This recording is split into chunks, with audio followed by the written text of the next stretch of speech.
This week, we are again bringing you an episode of Georgie Wolf's podcast, The Satisfaction Project, while Holly, Mr. Love, and I enjoy a break between seasons 2 and 3 of Somebody You Love. The Satisfaction Project is your ultimate resource for enjoyable experiences with escorts and other independent hands-on sex workers. The episode that we are sharing with you today is called Everyday Activism with Holly Harte. And yep, that's our girl Holly chatting to Georgie about practical sex work activism, everyday ways that you can stand up for us. You can go to satisfactionproject.com to find a plethora of resources, and you can find the other episodes of the podcast wherever you listen to podcasts. We'll be back in a few weeks with season 3 of Somebody You Love, but in the meantime, we hope that you enjoy The Satisfaction Project. I'm so excited that you're here because we've never met before, and I'm sitting in my closet looking like a potato because it's a Saturday morning. Yeah, I'm literally sitting in my closet because the acoustics are better, and now I get to talk to you, and it's fucking awesome. How you doing? It's really nice to meet you in the closet. It feels very personal to meet a closeted Georgie Wolf. Nothing else about me is in the fucking closet, so and that's what this. It's true. This is what this episode is about, right? Yeah. It's all like about we're talking about activism. owning it. Yeah. Owning your shit if you can, maybe you can't. But the reason that I'm really excited to have you here is because you do this podcast, Somebody You Love, with Jenna Love, and I consider both of you amazing activists. But I find that everyone that I think is an amazing activist is too embarrassed to call themselves an activist. So I'll let you tell everyone who you are and what you're about. What do you do? What kind of work do you do? And I'm activist. I mean, I like it. I really love being flattered and complimented. So, bring it on. But I think it's definitely undeserved. I mean, I think particularly in the wake of how many incredible activists are in this community, right? It's really overwhelming. And I mean, including yourself, you've done so much for sexuality and for liberation and for. I'm not an activist. I'm just a shit talker. Well, You're an activist. This is how it always goes. Yeah. but tell us what you've done. I promise not to call you an activist, but tell me what you do and how you got where you are now, because you do some pretty cool shit. Good question. Do I do some cool shit? I don't know. Look, yes. I'm a full service sex worker, which I think is fucking cool. It's so cool. I've been in and out of the industry for almost 15 years. We're coming up to, which is pretty wild. I'm very passionate about what I do. I think I'm pretty excuse me, I've got a cat in the background. That kitty is having a lot of fun back there. He's a really enthusiastic dude, and it's going to sound great on the recording. Anyway, I'm super passionate about what I do. I'm really out. It took me a lot of years to be able to be really out about my work. Mostly due to my mother's concerns, but anyway, it's not for any lack of passion for the industry. I'm also a quote unquote crazy cat lady, which I think we've already established a few seconds into the recording. That's all those background noises are. One of your cats is going absolutely nuts. He's gorgeous, but he's crazy. I am a disorganized mess of a human being and a little bit of a weirdo. I'm a bit of a, but I think most people are weird, but I'm definitely outwardly weird. So that's me. You wanted to know about the podcast. Should I? Yeah, tell us about that. Tell us how that got started and what that's been like talking about your work. Well, it all started back in the year, I don't know.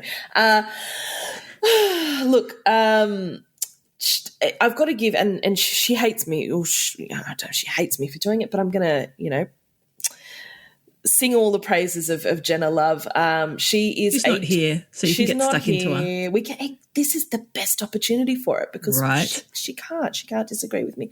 She's a dynamo, and I know you've met her a few times, and so and I think a lot of people in the industry get a vibe that she's a pretty hardworking or a pretty capable woman, but more than anyone sees behind the scenes is she's incredible. Like someone asked me yesterday, does she have much of a capacity for the spoons theory? Does she have a certain amount of spoons?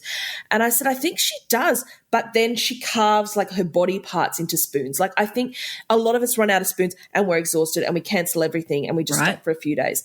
She doesn't. She never drops the ball. And she'll probably think I'm giving her too much praise for that sort of thing, but she really doesn't. She's there. She does all her Scarlet Alliance work. She does everything for the podcast. She's, a worker. She's got content. She's got a partner. She's got 2 partners. She's got a lot going on, and and then she runs her extracurricular personal hobbies. So she is definitely a dynamo, and she's pretty lucky to get me to even turn up on time to record the podcast. I know that feeling. All of the credit. Yeah. I'm all over the place. That's me. I'm a shambles. I get there eventually, but I'm definitely no Jenna Love. So it started and look, I'm incredibly fortunate. I'm so grateful to be paired with her. I don't know what she sees in me. We have this conversation all the time. You have such a good vibe on the podcast. We do. It is nice. We have a wonderful friendship. But yeah, it's pretty amazing when somebody who is just so capable, scoops up a little chaotic individual like me and takes them along for the ride. It's pretty cool. So the idea started brewing for her for the podcast a long time ago. I think people have always been suggesting to her to do a podcast. She's incredibly media savvy. She's really likable. She's really articulate with strong and well-formed ideas. She's born to be in front of an audience and to present things. The podcast itself, she keeps saying to me, have people not been suggesting to you to do it? I'm like, girl, no one wanted to see me do a podcast. Oh, but we all do now. Well, there we go. It's happening, isn't it? But it officially started, a bit over a year ago when we had a doubles booking with a human footstool. And fantastic. And the story is actually in your podcast. I've heard that one. Yeah, it's in the first episode, isn't it? Yeah. Mm-hmm. So, we spent the time with our feet on him basically, but we just chatted and you couldn't shut us up basically. It slowly formed. She sort of kept checking in with me every couple of weeks until I finally agreed to it. And look, she's a pretty motivating individual. And here we are. I think we're 30-something episodes deep, and it's going really well. It's better than I could have imagined. We've got a really steady listener base from all over the world. An incredible range of people who listen, with other sex workers and people who've never even had any interaction with or known a sex worker that they know of, and everyone in between, people who've had little bits of interaction with sex work and people who've had zero and are just so intrigued. So we get really incredible interactions because of that, and they broaden our minds and our experiences, and they give to us a lot to reflect on and a lot to discuss.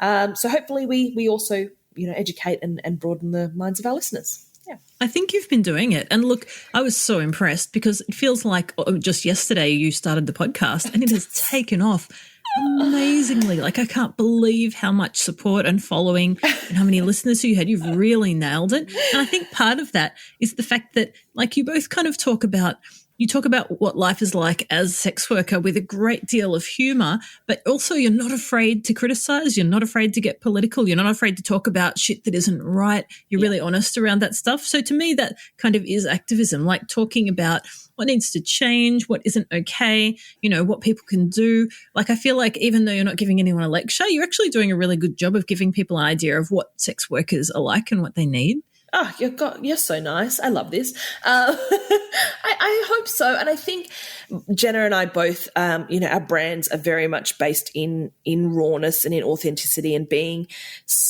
I wouldn't say blunt, but just being really sincere. And part of a sex worker's life is dealing with these challenges and dealing with, politics and discrimination and all of that sort of stuff. And it's not all good times. We love to point out that we are happy hookers, as the phrase is, but there are challenges and there's a lot that sex workers face. And so it's important that we raise those issues and sometimes we're angry hookers.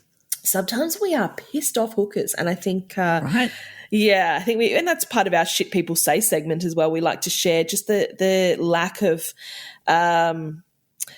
tact that some people approach sex workers with, or some of the silly interactions that we face, and further on from that, misconceptions that people have about us, and then also, Jenna's wonderful at putting together these episodes about the laws surrounding sex work and the ways that we are discriminated against, and yeah, and obviously we also have a massive range of guests who can speak to experiences that neither of us have, and that's really fascinating too. So.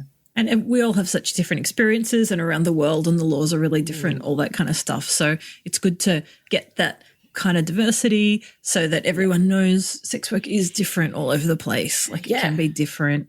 Yeah. Hugely. Yeah.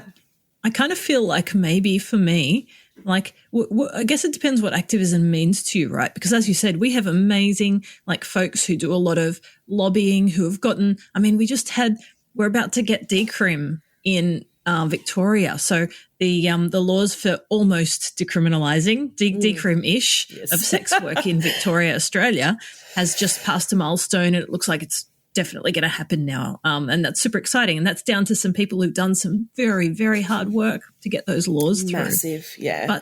But look, I kind of think that activism starts at home. Activism can be a lot of things. Sometimes it's lobbying. Sometimes it's writing the laws. It's being a politician. Sometimes it's just coming out if you can, because not everyone can do that, or having the conversations with your clients or your families. Sometimes that's the activism that we can do. And I'm kind of curious, you did actually just mention a little bit earlier that was a bit of a tricky area for you. Is that something you're open to talking about, like the coming out process for you when you definitely decided that was right? I think I think you said that so well. That activism can be on such a large scale, or it can be on really micro scales. Like you can do tiny little things that make a difference. But those, even some of those things that seem tiny when you're a sex worker, are massive. And big deal and scary stuff. 100%. And that is things like coming out. I've always been a really sexual person. I've always been a really strong lefty. I think there's been a lot about me that would have signified the sort of person I would become throughout my life. I think most people, when they find out, or people that have known me in my life who found out that I've become a sex worker, are sort of totally unsurprised. They're like, yep, that checks out. My mother, however, I think wanted to deny it for years, or wanted to imagine that wasn't what was happening. I wasn't a phase. Yes. Oh, I mean, she still says my bisexuality is a phase. So let's not. Oh, for fuck's sake! I think my folks have forgotten that I am, in fact. Oh, I think they block it out. Yeah. And I mean that's depressing, but that's a whole other story. So yeah, I think that the very obvious path I was on, she really wanted to pretend it wasn't happening, and I think kids hide things from their parents, but I think parents know more than they want to admit. And I think that there was so many signs. I really wasn't, making wonderful efforts to cover it all up, because it's a lot of work. It's so much work to lie about such a massive part of your life. And I had the conversation with her, oh God, a few years ago now, maybe 5 or 6 years ago. And I said, look, I know you're not going to be happy with this, and I know it makes you really uncomfortable, this whole thing, but I have been working as an escort and I really enjoy it, and I'm committed to it, and this is what I want to do. And she pretty much said, look, I'm not happy about it, but what can I do? And I was like, yeah, okay. And not fucking much. No, pretty much. I said, yeah, well, and then she wouldn't really say another word to me, so I left. And we didn't really talk for a few weeks there. She was really unimpressed, and it took a few more years until we could even comfortably slightly talk about my life. And even now there's a lot that, she can't help but make a statement here and there about, how she wishes her daughter was doing something different, or, so that's all been there. Yeah. It's an unfortunate thing that's one person who can't get their head around it. But it's important to me. It was important to me to be true to myself, and to not have to lie, and to not have to come up with excuses or cover-ups. And that's allowed me to be more out in other parts of my life. So she said to me, well, if you're going to be a sex worker, whatever, but don't put your face on the internet. So that was a whole thing for a long time, where I was not face out, pretty much just for my mother, just so that it wouldn't break her heart. And, she was worried people would recognize me and that they would judge her for it and all this sort of stuff. And I lived by that for a long time. And as time went on, I thought, well, shit, I'm getting closer and closer to my 30s. I want to own my life. Like, this is my life. It's time for me to do what I want, and I want to be out. Yeah. So I think it pretty much happened about the same time Jenna and I started the podcast. It was like, you know what? This is my time to embrace my work and what makes me happy. And I have. She has no idea I've done it. So I'm going to one day she'll stumble on it, and she doesn't even know about the podcast, and she'll absolutely murder me when she finds out. But yeah, it's important to me to live my truth. And I think in that I've been able to do some advocacy and hopefully destigmatize and to humanize the work that I do. And that's so important to me. So at the risk of upsetting people close to me, I'm being true to myself. And I think that's a decision a lot of us have to make as sex workers and as humans. Right. That is a really huge deal, by the way. Congratulations. Congratulations on coming out, because not everyone can do it. And the people that can't, we get you and we see you. Oh, shit, that even if you can, it's fucking hard. And then when you do, it's not like coming out of the closet as being gay or bisexual or queer and then everyone's like, yay, it's out now. It's like, and now you need to deal with whether your folks are okay with you being face out. And now you need to deal with, I told you I was doing brothel work, but actually I'm doing escort work. And then you accidentally call your dad on your work phone because your regular phone is flat, and then he does a star whatever and calls back and gets your sexy voicemail, and it's very embarrassing, and then he gets upset that you're doing private work. And that is awkward. All these things keep happening, right, that you have to keep dealing with. Am I going to go face out now? What if I talk about my life too much and they get upset? What if I go to a family gathering and I'm just like, you know what? I'm just going to tell the truth. And I, to be honest, I'm getting really close to that point because I'm 40 now and I'm too old. I'm too old to lie anymore. Like, how old did you say you are? I'm 40. Get fucked. Oh, I love it when people have that reaction. What are you doing? What am I doing?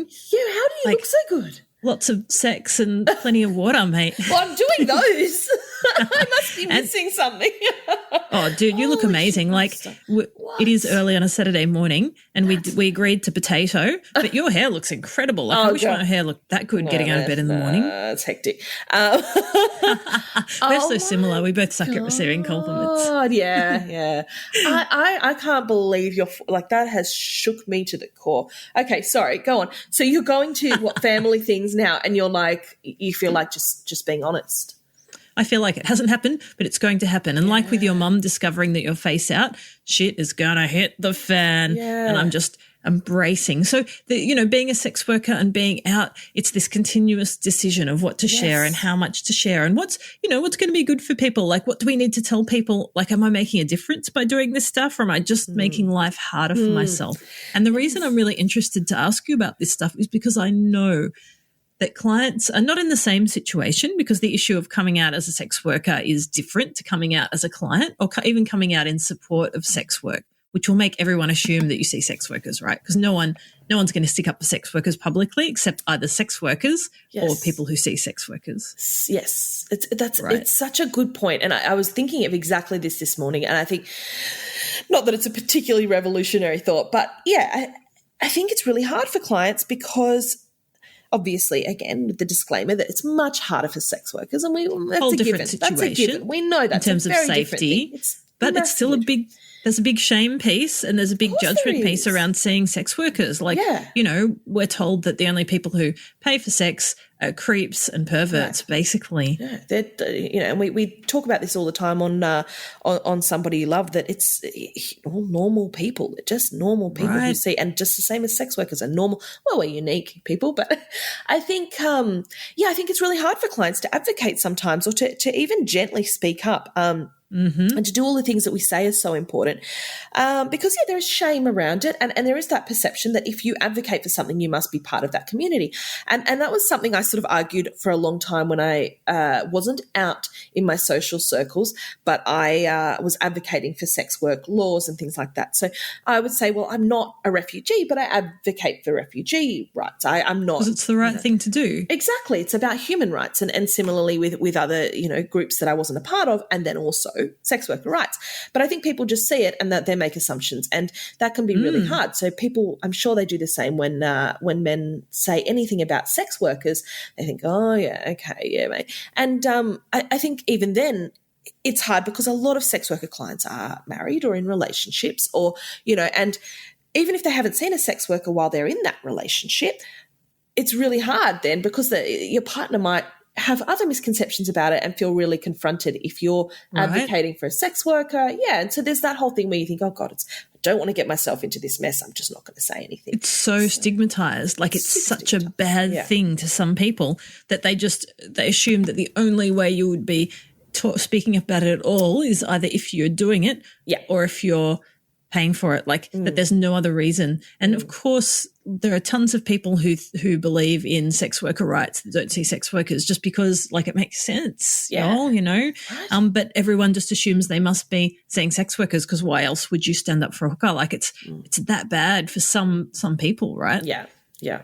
And this isn't all doom and gloom. Like I have lots of lovely clients on Twitter who spread the word, who say lovely things about sex work, who really believe in sex worker rights and, you know, and understand that it's going to help everyone if everything is decriminalized, all that kind of stuff. But then I don't know if that translates very well to real life. I don't know if those conversations happen with their friends and family. Has it ever come up for you? Do you know any of your clients who are openly like, yeah, I see sex workers, it's not a big deal, or yeah, like sex worker rights is a thing. I'd never vote for anyone who didn't support that. Like, is that stuff that comes up? I don't actually know what my client's stance is a lot of the time. I feel the vibe with a lot of my clients is that they're either pretty open dudes, they're pretty pretty lefty and pretty politically strong-minded, and so they'll state their opinions and their stances on things.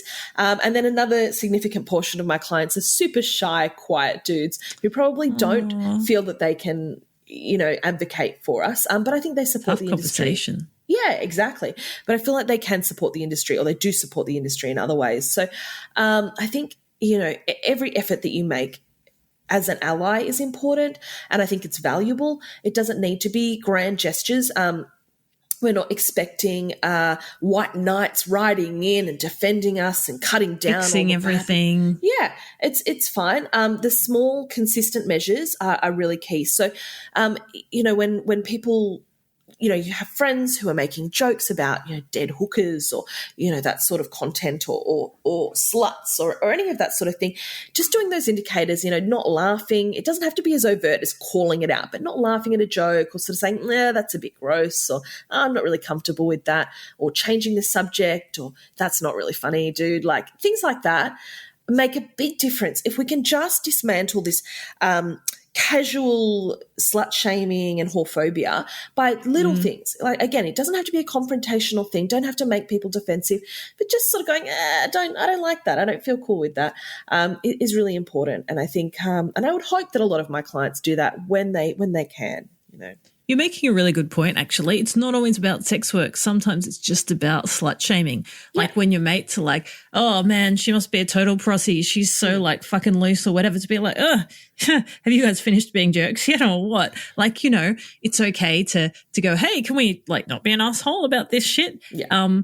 And it doesn't have to be about, hey, that you used a slur against sex workers and that's not okay. And you don't have to sound like you're being the PC brigade. All you need to do is go, hey, you guys sound like fucking jerks right now. No woman's going to want to date you if you talk about chicks that have a lot of sex that way. Like you need to grow up, man. Like it's kind of that kind of conversation, I feel. Yeah. Because I think a lot of whorephobia is rooted in that misogyny or in that slut shaming culture. And I think the more that we start to challenge that and allow women and allow people in general to be sexual people without that being somehow dirty or shameful, I think then that gives sex workers a lot of scope to be valued, you know, as normal members of society. So, like you said, it doesn't have to be about, you know, oh, well, they're actually called sex workers, mate. But yeah, just pointing out that those sorts of attitudes are in the past, and this is 2022, and it's time to embrace, normal consensual sexual activity and not to treat it like it's,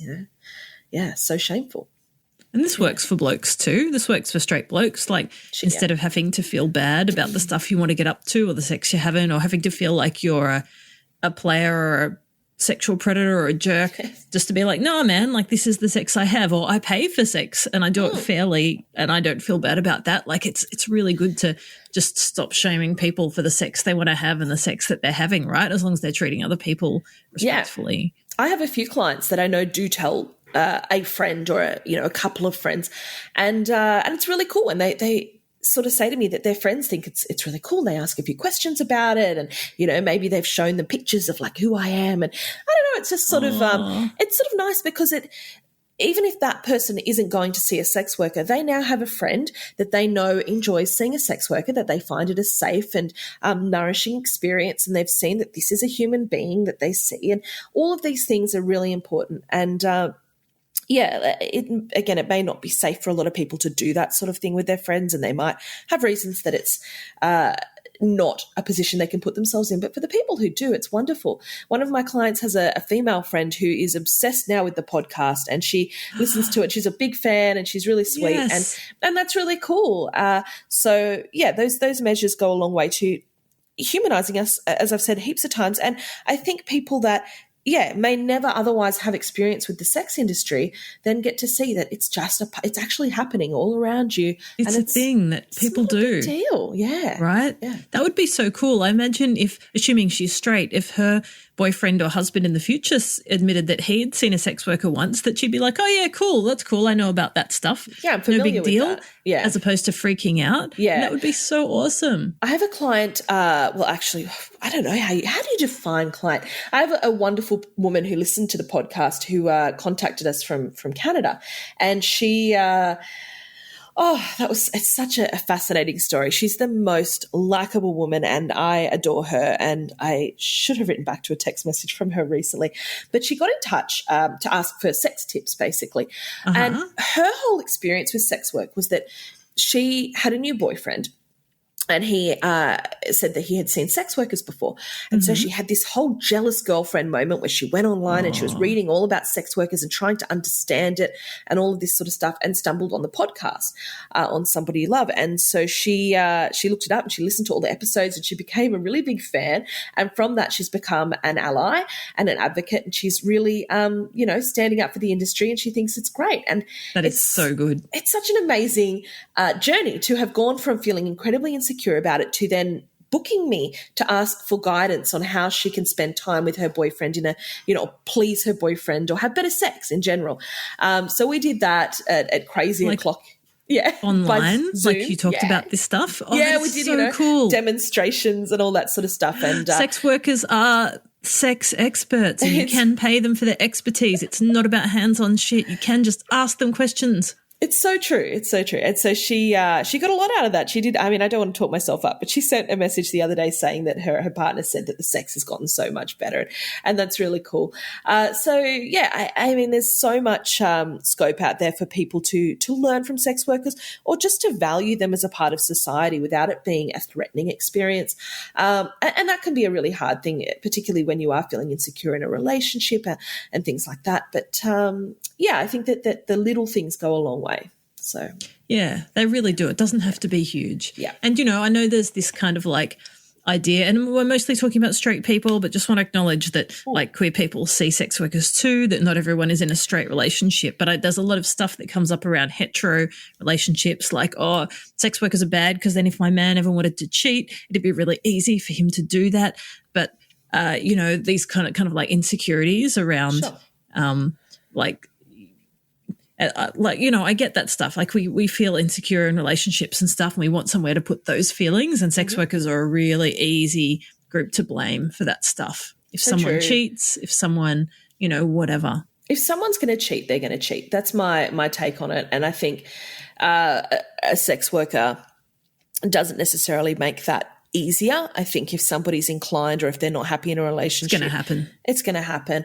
And I think it's not so simple. I think it's a lot more complex than that. Before I was a full service sex worker, it's complicated. I'd sort of done a little bit of sex work, and then I was in a relationship for a while.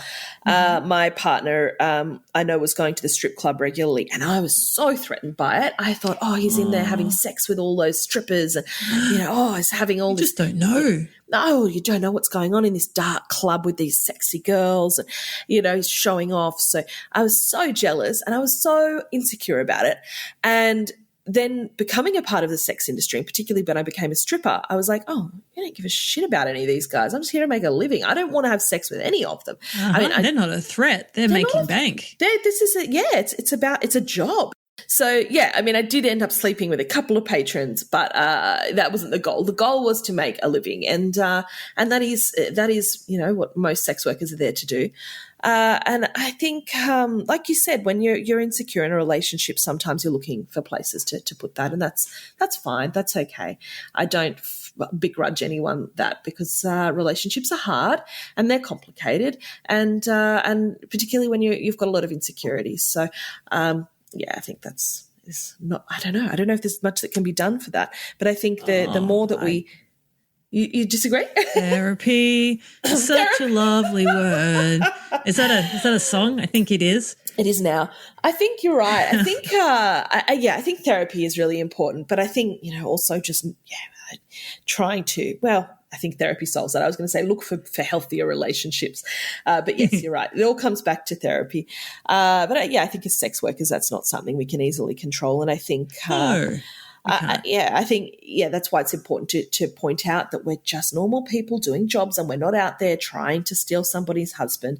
We don't want your boyfriend. We just want your boyfriend to pay us and go home to you. Yeah, that's it. Yeah. Right. Yeah. Yeah. Yep. No, so true. And, it's nice to talk about this. It's reminding me of all the clients I've had in the past, some who were really supportive, some who were really shy and could never have told anyone. And it's really nice. It's nice when clients tell me that they do tell their friends, or that their partner knows that they're there. God, I love it when their partner sends them to see a sex worker. I love it. It's just amazing. Yeah. It's really, really nice. I think it's great. Okay, so this story is really kind of left field, but I do have a question here. I'll start with the story and then I'll give you the question. Go ahead, intrigued. So I feel like there are things that help sex workers feel better in the world, and obviously the biggest one is our rights, thanks very much, decrim, being recognised as legitimate work, all that sort of thing. The basics. But there are just the basics. Yeah. But there are these little moments sometimes that we have where we go, oh, it's okay, like I am okay. And one of those happened to me when I was out bushwalking with one of my ex-partners and his grandfather. And his grandfather was this old bloke who'd served in World War II, who was crusty as fuck. He was great. I loved him. Very, very short and to the point, ex-army bloke. So we're walking along a little trail. Suddenly this bloke stops. I have no idea where this happened, by the way. He stops. He goes, "There's nothing wrong with prostitution. It's a very honourable profession." Then he keeps walking. And I'm like, what the fuck just happened? And I still to this day do not know why he said that. It was out of the blue. Did he know that I was a sex worker? I don't think my ex was, there was not a conversation that had happened. I'm like, had he caught on? Was he getting a vibe? Did he just decide to share his thoughts? But it was fucking awesome. I was like, that's mate, amazing. You get it. And in fact, he was in the army. He probably saw sex workers, even though he didn't use the right words or whatever. He just felt the need to speak his mind on that. And I felt really good. So I guess my question is, not all clients can do that. Not all clients can suddenly stop in the middle of a bushwalk and make a declaration as to how important sex work is. But what can they do, not just to further sex worker rights, but what have people around you done to help you feel like, oh, I feel seen, or I feel comfortable now, or this really helps me feel accepted? Yeah, that's even if there are little things, That's an awesome question. Yeah, I think I'm often surprised by strangers' reactions to my work. I'm not sure how much of it's just for people trying to be polite, but generally I find that people are really interested and open-minded about my work when I do mention what I do. I'm like, oh, wow, okay, the people seem to be really cool with it. It's encouraging. It's really encouraging. I think, since I've been out, I've had people from my civilian life come forward and say that my engagement and passion for the industry makes them feel more brave to be themselves and to embrace their identity, whatever that is. Right. And that gives them some sort of courage. So that makes me feel wonderful, just to bring something to the world in that regard. I remember actually probably about 7-ish years ago, I had a psychologist at the time, a male psychologist, and I had I'm always open with, you've got to be open with your therapists about what you do for work. Otherwise, it doesn't always go well. It can sometimes be hard, but, I think if you want to get healing, you sort of need to try and be as open as possible. So I'd been open with this psychologist about my work, and, he was pretty casual about it, and we talked about my other issues, all of my anxiety-related issues. And one day he said to me, look, don't ever underestimate the value of your work. What you do is really important for the world. And I was like, whoa, like it was just such a beautiful, big statement. And he just said that one day as I was, doing the payment and, getting my receipt and all that sort of stuff and leaving. And I was like, wow, what a special thing to say. And I think sometimes psychologists, they keep that professional relationship. So they're not going to remark on things like that positively or negatively, particularly, because sex work can be something where some psychologists have the view that it might be harmful and all that sort of stuff. Sometimes trying to stay neutral is the vibe that you're not okay. Like when you share something that's really important with someone, like, hey, I'm gay or whatever, and they're like, oh, I don't have any feelings either way about that. It's almost like a bit of a negging situation. It does feel like rejection, doesn't it? And it's not nice. So when somebody does actually tell you that they really think that what you're doing is important or that who you are is valid, that is really wonderful. And it felt so great. And he was just the best. The only reason he's not my psychologist, I mean, this is not relevant. The only reason he's not my psychologist anymore is that he actually got sick and he stopped working. So I'm not sure where he is, but super, super wonderful dude. And that impact from that one statement, the therapy was great as well, but that meant a lot to me. And it's really wonderful. And I've mentioned as well on our show, on the Jenna Love show, that a lot of people I meet are really nonplussed when I mention my work. And I think, again, I don't know how much of that is an endeavor to act cool with it or to act polite. Yeah. I talk to hookers every day. No big deal, man. Like a lot of my lefty friends can be a bit like that. They really want to be like, oh, yeah, I have lots of friends that are sex workers. I'm all across this, but you can see them getting super uptight at the same time. Yeah, well, I'm not sure. I'm not sure if that's what they're doing or if they genuinely don't care. But sometimes that is frustrating as well because like you said, it's not that I want people to go, yeah, oh, you're a whore. That's so exciting. Oh, tell me more. But there's that fear, right? You don't know what they're thinking. It's nice to just get a little, hey, like that's cool. I'm not thinking anything bad at the moment about that. Sometimes it's really nice to get those little bits of validation or, and so that's what has been really lovely. Like I said, with the podcast and people have felt like they can actually say really nice things to me about what I do for work. And that's really special. Yeah.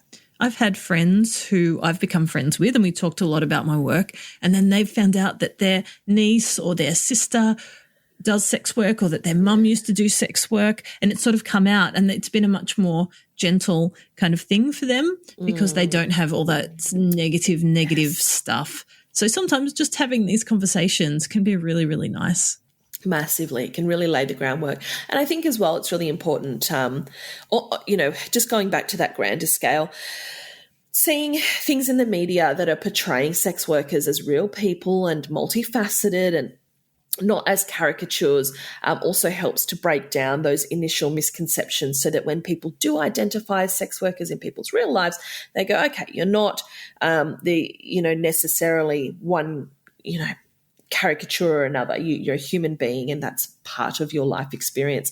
Also politicians who make really big statements about it. People like Fiona Patton and Senator Jordan Steele-John. He did a speech about sex work being work and sex workers' rights that was really powerful.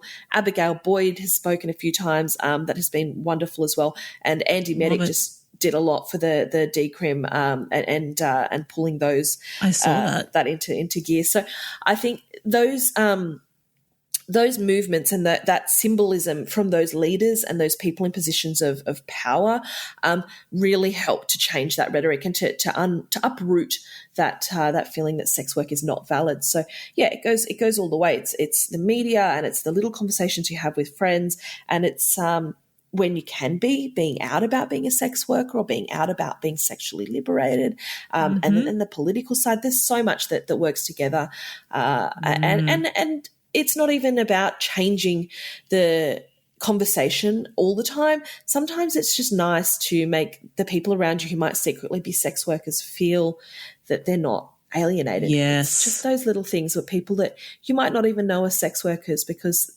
that's a lot of the point of the podcast I do with Jenna, is that anybody could be, somebody you love is a sex worker. Anybody could be a sex worker. Without a doubt. And you don't know. You probably have met sex workers before. And if you approach that, with that idea, if you approach life and conversations with that idea, you never know who you might be impacting. So, right. Yeah. And even if it is those little things, even if it's not, I'm going to stop you right there, fellas, and give you a lecture on sex worker rights. And I feel like a lot of clients assume that it has to be that they have to be super political and they're going to sound like a full-on lefty, and not all our clients are lefties, and that's okay, that they need to have all the right words and do it right. But sometimes it's just a matter of going, guys, you're being kind of cunty. Yeah. And you stop. It so is, isn't it? Right. Yeah. Or, chicks aren't going to want to be near you if you talk shit about people like that, even if it's hookers, like whatever words you need to use, the word, sometimes it is a tiny little thing. And then if someone's hanging out with you that sees sex workers, if someone's hanging out with you that is a sex worker or has been, that's going to make the world of difference to them, even though they may never tell you, like you've pointed out. Yeah, such a good point. It really does make a difference. Thank you for sharing this stuff. I feel like we've got a pretty, there's a lot of things there to unpack and a lot of things to think about what, how I've talked about sex work in the past and how the people around me have. Yeah. And thanks for sharing your coming out experience. No, it's not, it's an absolute pleasure. And sorry, I think I've rambled a little bit because it's something I think. What it's all about. Well, we're prone to it when you're passionate about something. And I think there's so many experiences that we have being discriminated against purely for sex work and feeling that, not shame, but feeling that people have these views on you. So, yeah, I think I don't want to be preachy, but I really appreciate the opportunity to come and share some thoughts. Yes, let's like smash this stuff or erode it or stomp it or whatever needs to be done. Yeah. Let's just fucking get it out the door so we can get back to having good sex. That's what we want to do. We just want to be fucking. Yeah. All the time. All the time. Yeah. All the time. For preferably being paid for that. But yes. That's a plus. It's a massive turn on. Yeah. Cool. Before we finish up, I have just started doing a new thing where I pull out one of the anonymous questions that people send to me and put them to people. And I have one for you, but it's a bit long. If you're keen to hear it, I would love to read it out to you. Go ahead. Yeah, I'd love this. Yeah. This person sounds really cool, and I would love to get your answer to this question. Mm-hmm. So he's written to me, and here's what he's said. I had a bad breakup a few years ago when my partner cheated. This absolutely ruined my confidence and trust. I'm in my 50s and I'm an amputee from a motorcycle accident, and this disability may have contributed to the loss of confidence around being intimate. Since I was cheated on, I second-guess myself when going down on a lady. I worry I might not be doing it correctly. I suppose it's the idea that my partner went elsewhere for sex, so in my head I wasn't satisfying her. My question is, if I ask an escort for tuition to help me get my mojo back and also improve my skills, would that be a reasonable request? Oh, fuck yeah. I love that. Excuse me, let me just reposition myself on my chair here. I'm really sorry that that's the experience that you've had. That is, that's really horrible. And I think tough, big, right? Yeah, I think we question ourselves during breakups about, what it was or did I do something wrong? And I don't think it's ever one factor. I don't know anyone in my life who's left someone, gone, oh, they're just bad at sex.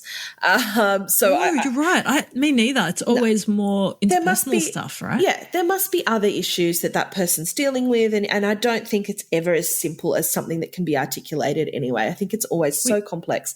We also often blame ourselves and go, what did I do? And often it's about the other person. The other person has stuff going on that we're not even aware of. Exactly. There's so many reasons that a relationship ends, and if it did end, it needed to end. So that there's no point in picking it apart and thinking too much about it if it's done. If it's done, you should be moving forward, which it sounds like you're trying to, and that's wonderful.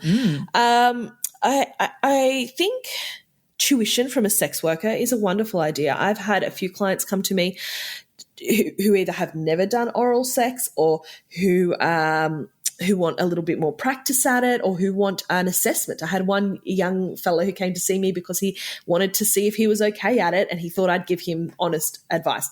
And right. I did. That sounds like our writer a little bit. I feel like he needs reassurance. He may not actually suck at oral at all. I've had a lot of clients who are quite concerned that they're not very good at it, who are wonderful. And I'm like, you're great. Or clients who are pretty close, but I'm just like, oh, just this a little bit more or that a little bit more.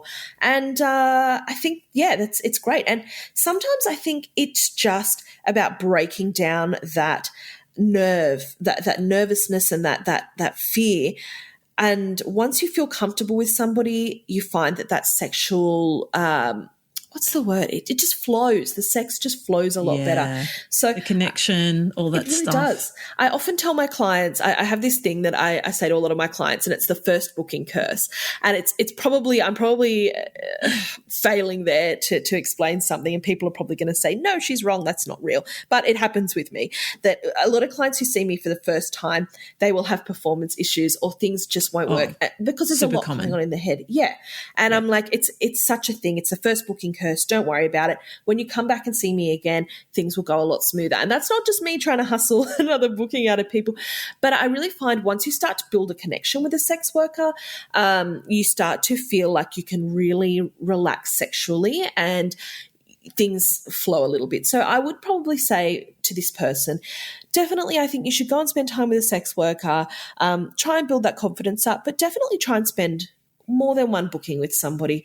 And I think you'll find that you can really relax into it and explain. I think a lot of clients are like, should I tell my sex worker about X or Y or Z? I think you should tell everything. Like I was saying about therapy and about being as honest as possible. The best results you can get are if you're really honest about your position. And I don't feel great at oral sex. I really enjoy doing it, but I'm not sure if, can you give me some feedback? And we're here for it. We'd love to help with that sort of thing. And if you don't find that the sex worker that you see is fulfilling that need or hasn't, or you want to get a second opinion, there's always another sex worker and you can try again and you can see. And so I think that's like therapists. Exactly. You don't always get along with your therapist. Sometimes you need to shop around a bit. Yeah, and that's fine. There's no shame in going. It doesn't mean, I failed or, I didn't, look, my relationship fell apart and this sex worker and now this sucks. It's okay. There's always another person, another relationship, another sex worker, another opportunity. And maybe that person likes oral sex different to what another person does. So, I don't think seeing things as a failure is the way to go with this. I think seeing it all as a learning experience is really important. And I think there's a lot of really great sex ahead for you, dear listener. I think it'll be really great if you allow yourself that opportunity. And I think it is about self-love. I think a lot of people think sex work is there's that whole thing of, I'm doing something bad or naughty or risque, but it's really about self-love. It's about going and doing something that nourishes you and that makes you feel like you're growing or feel loved or feel intimate or whatever that is. Yeah. And, sometimes all we need is for someone to go, yeah, what you're doing feels great. This is awesome. And then we think, oh, yeah, there is nothing wrong with me. I am fine at this. And then we start to kind of change the story we're telling about ourselves, that we're not good enough or that we're shit in bed. Like we start to go, hang on, okay, that story is not entirely true. I need to rethink this. And it sounds like maybe he could do that. I hope so. I'm excited for his future. I think he's going to have a blast. Thank you. That is excellent advice. I hope so. I would love to let our listeners know where they can hear more from you and from Jenna. Where can they find the podcast? Where can they find you if they're interested in connecting with you on a more personal level? Look, I hope you can link it anywhere. But basically, Somebody You Love is the podcast I do with Jenna Love. It is on all podcast platforms, Spotify, iTunes, all of those sorts of things. If you'd like to leave us a review, that'd be wonderful as well. Excuse me. I'm also on Twitter. Jenna is on Twitter. Jenna has a website. I don't have a website because I'm a disorganized mess of a human. Yeah, but look, we're out there. You can Google either of our names and you'll find stuff. And as I said, I'm sure Georgie will link to it. But I will. Yeah, we're around. Right. And I should add also that if you want to support sex workers, if you want to do a bit of quiet activism, there is also a Patreon for Somebody You Love. So the podcast is funded by some absolutely lovely clients and workers. And if you want to get in on that, head over to their Twitter or check out the podcast and the links in the podcast for the details, because we want to keep this good thing going. Thanks, Georgie. Yeah, we do have a Patreon which has all sorts of exclusive content, lots of videos of behind-the-scenes shenanigans, lots of bonus episodes where we talk absolute shit. It's a lot of fun. People get to see your cats. People get to see the cats, the one laying behind me right now, and so gorgeous. All sorts of little bits and pieces that we decide to share. So, it's really nice. We appreciate the support a lot, and it helps us. Excuse me. It helps us, keep paying, keep it active. So we appreciate it. Yeah, love it, and it needs to, because it's a great thing. Thanks again for being here. Thank you so much for having me. I'm really flattered, and I am very honoured. Thank you.